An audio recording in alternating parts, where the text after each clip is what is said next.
जिसने अपनी रचना से इतिहास बनाया हो और सिनेमाई पर्दे की इबारत लिखी हो और भारत के लिए जिया हो फक्र से, उसे अगर कोई बात दुखाती हो तो बोलना जायज है उनका। जी हाँ, जावेद अख्तर को बात खराब लगी थी असुद्दीन ओवैसी की। तभी तो जब राज्यसभा में फेयरवेल स्पीच पर जावेद अख्तर बोलने के लिए खड़े हुए तो समय भी रुक सा गया। हर कोई वाह वाह ही कर रहा था और मेज थपथपा रहा था। यहाँ तक कि राज्यसभा के सभापति हामिद अंसारी ने भी समय की मजबूरी तक बताई, लेकिन सदन चाहता था कि जावेद अख्तर बस बोलते ही रहे। जावेद अख्तर ने सदन में कईयों को धन्यवाद दिया तो जिस भारत के लिए जिए उस पर सवाल उठाने वाले को और भारत माता की जय नहीं बोलने वाले को भी जमकर लताड़ा। पहले आपको ओवैसी की वो बाइट सुनाते हैं जिसमें भारत माता की जय नहीं कहने की वकालत कर रहे थे ओवैसी।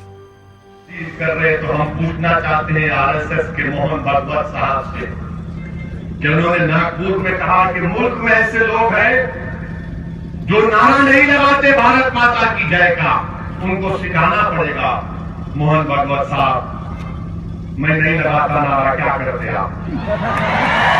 नहीं बोलता मैं, मेरे गले पे छुरी भी रख देंगे तो नहीं बोलूंगा मैं, क्योंकि हिंदुस्तान के कॉन्स्टिट्यूशन में कहीं पर भी लिखा हुआ नहीं है भारत माता की जय बोलना। हिंदुस्तान के कॉन्स्टिट्यूशन में कहीं नहीं लिखा हुआ है। अगर लिखा होता तो अंबेडकर लिखता, अंबेडकर बोलता कि हाँ बोलना पड़ेगा। अंबेडकर ने नहीं लिखा, कॉन्स्टिट्यूशन ने नहीं लिखा, इंडियन पीनल कोड ने नहीं लिखा, सीआरपी से नहीं लिखा, तो मैं कैसा बोला? मैं नहीं बोलूंगा। आप बोलते रहिए, आपको बोलने की आदत है, हमको कम बोलने की आदत है। और ओवैसी की ये बातें कलम के जादूगर को और अल्फाजों के शहंशाह को दिल तक झकझोर गई। तभी तो जब लोकतंत्र के मंदिर में अपनी अंतिम विदाई का स्पीच दे रहे थे जावेद अख्तर, तो फक्र से भारत माता की जय बोला और जय ना बोलने वालों के खिलाफ मोर्चा भी खोला। जावेद अख्तर साहब,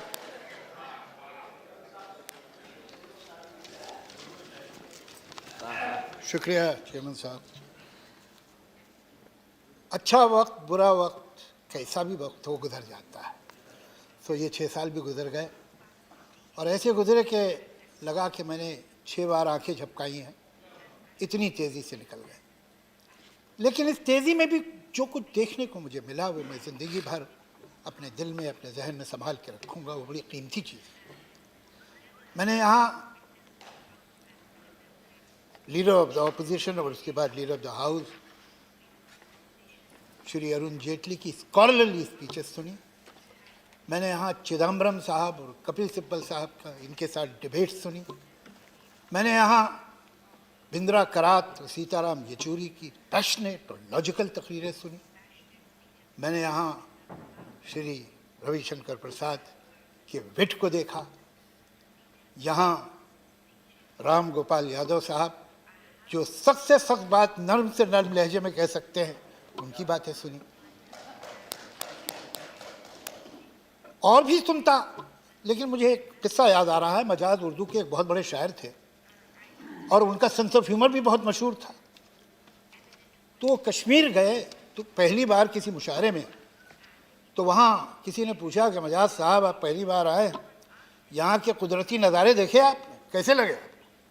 कल भाई बहुत अच्छे लगे, और ये बीच में पहाड़ वहाड़ आ गए वरना और भी दिखाई देते।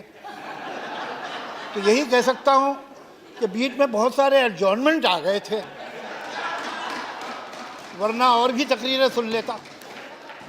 लेकिन खैर जितना सुना वो भी काफ़ी था। अब क्या फ़ायदा, मैं तो आपकी तारीफ कर चुका। जब ना रहे तो बेहतर।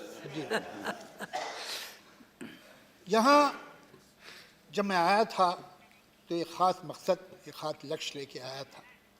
कुछ राइटर्स की, कंपोज़र्स के प्रॉब्लम थे इस मुल्क में कॉपीराइट के, और वही दुख लेके मैं आया था। मैं सोनिया जी से मिला अपने साथियों के साथ। उन्होंने हमें मनमोहन सिंह जी के पास भेजा। उन्होंने भी सुना तो उन पर भी उतना ही असर हुआ जितना सोनिया जी पे हुआ था। मनमोहन सिंह जी ने कहा कि देखिए हम आपका साथ ज़रूर देंगे, लेकिन आप अपोजिशन से, ख़ास तौर से बीजेपी से बात कर लीजिए, उनके बगैर आपका काम नहीं हो पाए। तो हम अरुण जेटली साहब के पास गए। और मुझे थोड़ी हैरत भी हुई, खुशी भी हुई कि बहुत हद तक तो हमारा प्रॉब्लम जानते ही थे, लेकिन थोड़ी डिटेल हमने और दी। और जिस तरह उन्होंने रिएक्ट किया, उस दिन मुझे मालूम हुआ कि ये काम हो जाएगा। लेकिन ये बात मुझे बड़ी अच्छी लगी मनमोहन जी की, कि उन्होंने कहा कि ऑपोजिशन से कर लीजिए, उनके बगैर नहीं होगा। ऐसा ही होना चाहिए। देखिए, सरकारें तो उन मुल्कों में भी होती हैं जहाँ डिक्टेटरशिप है, सरकारें तो वहाँ भी होती हैं जहाँ शेखडम से और बादशाहते हैं, लेकिन डेमोक्रेसी में और इन हुकूमतों में फ़र्क क्या है? वहाँ सिर्फ सरकार होती है, यहाँ सरकार और ऑपोजिशन दोनों होते हैं। और सही किसी ने कहा है कि चमन में इख्तिलाते रंग बू से बात बनती है, कि खुशबू और रंग से मिल के चमन में बात बनती है। चमन में इख्तिलाते रंग बू से बात बनती है। हम ही हम हैं तो क्या हम हैं, तुम ही तुम हो तो क्या तुम।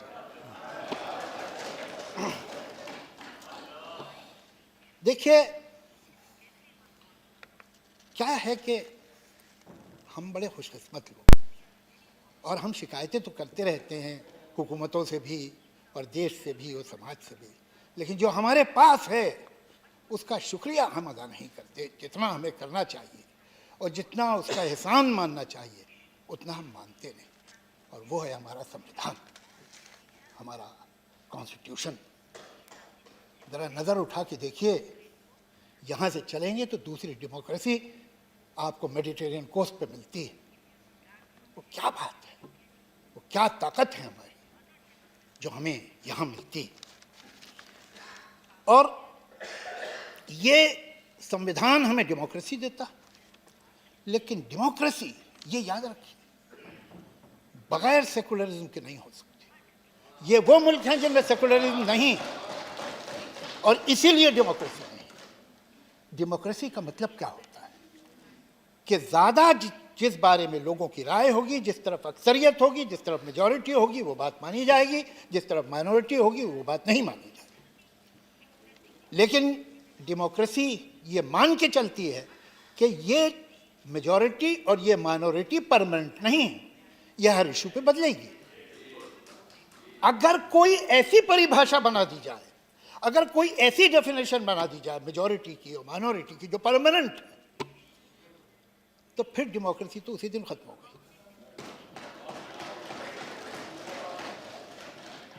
हम अगर सेकुलरिज्म की बात करें, हम अगर सेकुलरिज्म को बचाने की कोशिश करें, तो किसी एक वर्ग या दूसरे वर्ग पे कोई एहसान नहीं कर रहे। हमको सेकुलरिज्म इसलिए बचाना होगा कि इसके बगैर डेमोक्रेसी ही नहीं बच सकती। लेकिन मैं ऐसा विश्वास रखता हूं कि हमारे देश में ये बहुत बड़ा अचीवमेंट है, हमारे बहुत से अचीवमेंट। हम जब आज़ाद हुए तो शायद सुई बनाने के काबिल नहीं थे, आज हम एक इंडस्ट्रियल कंट्री हैं, बहुत बड़ी पावर है, बहुत बड़े अचीवमेंट्स हैं हमारे। शायद इससे भी ज़्यादा हो सकते थे, लेकिन जितने हुए वो भी बहुत थे। लेकिन सबसे बड़ा अचीवमेंट ये है कि हमने अपनी ज़मीन की धरती में जनतंत्र को उतार दिया।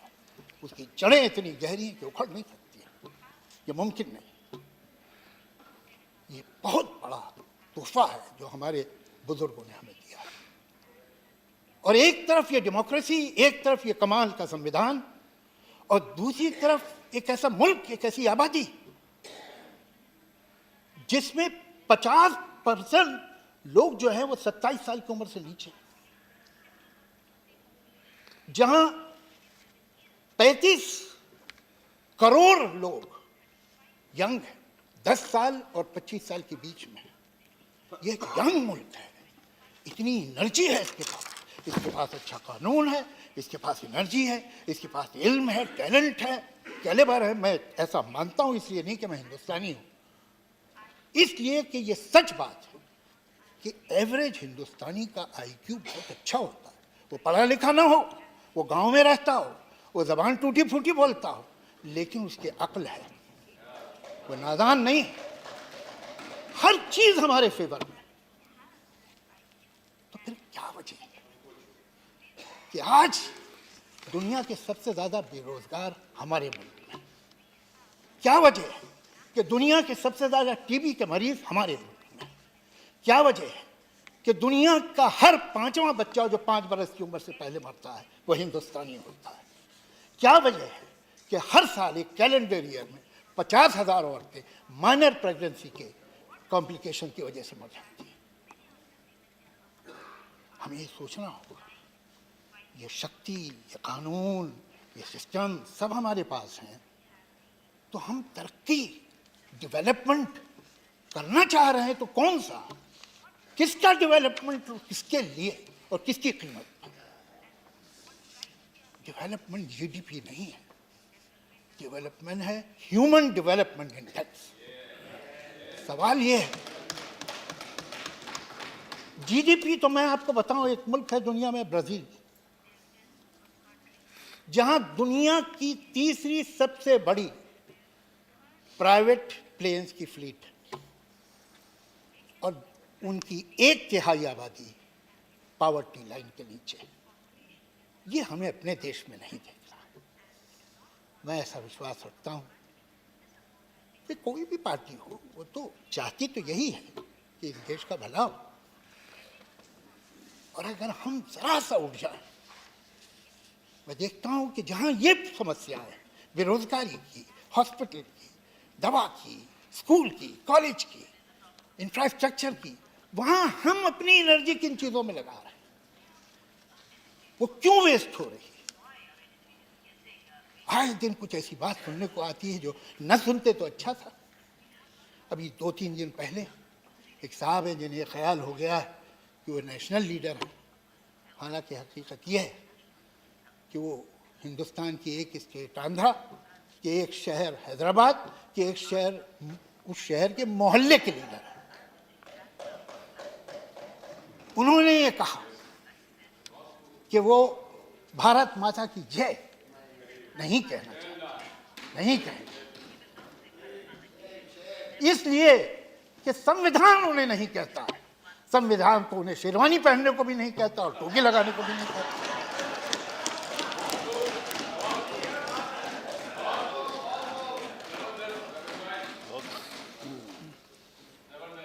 मैं ये जानने में इंटरेस्टेड नहीं हूं कि भारत माता की जय कहना मेरा कर्तव्य है कि नहीं, ये मैं जानना भी नहीं चाहता, इसलिए कि ये मेरा कर्तव्य नहीं, मेरा अधिकार।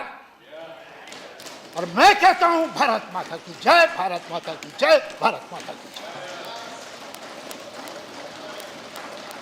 ये कौन लोग हैं?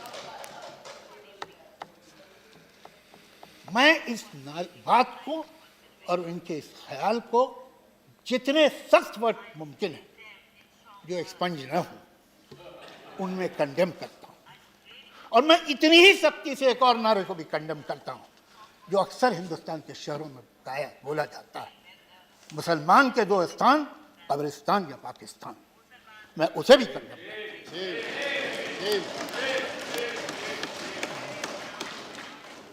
अब हम रुक नहीं सकते, वक्त रुकता नहीं, या तो हम आगे जाएंगे या पीछे जाएंगे। हमें फैसला करना है। हम इस दोराहे पे जिन मुल्कों में, जिन समाजों में अक्लमंद वो है जो तजुर्बे से सीखे, लेकिन उससे ज्यादा अक्लमंद वो है जो दूसरे के तजुर्बे से सीखे। देख लीजिए, जिन मुल्कों में धर्म का बड़ा बोलाबाला है, जिन मुल्कों में ये यकीन है कि गुजरा हुआ ज़माना बड़ा अच्छा था, जिन मुल्कों में ये ख्याल है कि जो हम कह रहे हैं वही ठीक है, सब तेरे सिवा काफिर, आखिर इसका मतलब क्या, सर फिरा दे इंसान का ऐसे खपते मजहब क्या। जिन मुल्कों में ये खपत, वो कहाँ गए? जहाँ बात पर जबान कटती है, जहाँ आप एक लफ्ज़ बोल दें जो धर्म के खिलाफ हो, मजहब के खिलाफ हो, तो फांसी दे दी जाती है। वो मुल्क हमारी मिसाल बनने चाहिए, या वो कि जहाँ हर तरह की आज़ादी, जहाँ last temptation of Jesus Christ भी बन सकता है। कौन से मुल्क सही है? कहाँ इंसान आराम से है, कहाँ जिंदगी देता है? ये दोराहा है। आजकल जिसे हम फ्रिंज कहते हैं, वो फ्रिंज दिन ब दिन बड़ी होती जा रही है और उसकी ज़रूरत नहीं है। मैं शायद मेरे कुछ दोस्त मुझसे नाराज भी हों इस बात में, लेकिन ये मैं दिल से समझता हूँ कि इस सरकार में बड़े काबिल लोग भी मौजूद हैं और जो बहुत अच्छा काम करते हैं वो कर सकते हैं, लेकिन उनके ऊपर ये बहुत बड़ी जिम्मेदारी है कि ये सो कॉल्ड फ्रिंज जो कि न सिर्फ मामूली लीडर्स हैं बल्कि एमएलए भी हैं, एमपी भी हैं, मिनिस्टर ऑफ स्टेट भी हैं और कभी कभी मिनिस्टर भी हैं, वो इनको काबू में ले। इसलिए जावेद साहब, जी मजबूरन मेरी नजर घड़ी पे है। मैं भी मानता हूं सर, वक्त अच्छा नहीं है। मैं बिल्कुल आपके साथ हूं, तो मैं यही उम्मीद करूंगा कि ऑपोजिशन हो कि सरकार, ऑपोजिशन का भी रोल है, इसलिए कि ये जो नौजवान हैं ये हमेशा नौजवान नहीं रहेंगे। जापान ये एडवांटेज खो चुका है, चीन ये एडवांटेज खो रहा है। आपके पास ज़्यादा से ज़्यादा 20 साल हैं जब आपके पास ये एनर्जी है। आप एक प्लेटो पे पहुंच जाएंगे, फिर वहाँ बहुत दोनों चलेंगे, 100-150 साल बाद फिर ये हालात आएंगे। तो अपोजिशन को भी सोचना चाहिए और सरकार को भी कि यहाँ काम, ये एडजॉर्नमेंट जो है हमें आगे नहीं ले जाएंगे और ये पोलराइजेशन भी हमें आगे नहीं ले जाएगा। एक ऐसा हिंदुस्तान बने और बन सकता है, बहुत मुश्किल नहीं है, बहुत आसान है, कि जहाँ हर सर पे छत हो, जहाँ स्तंभ पे कपड़ा हो, जहाँ पेट में रोटी हो, जहाँ हर एक के पास दवा हो, इलाज हो, स्कूल, सड़कें हो, बिजली हो, पुल हो सकता है। जरा सा बस अगले इलेक्शन की परवाह बंद कर दे आदमी और सब कुछ हो जाएगा। बहुत बहुत शुक्रिया। शुक्रिया।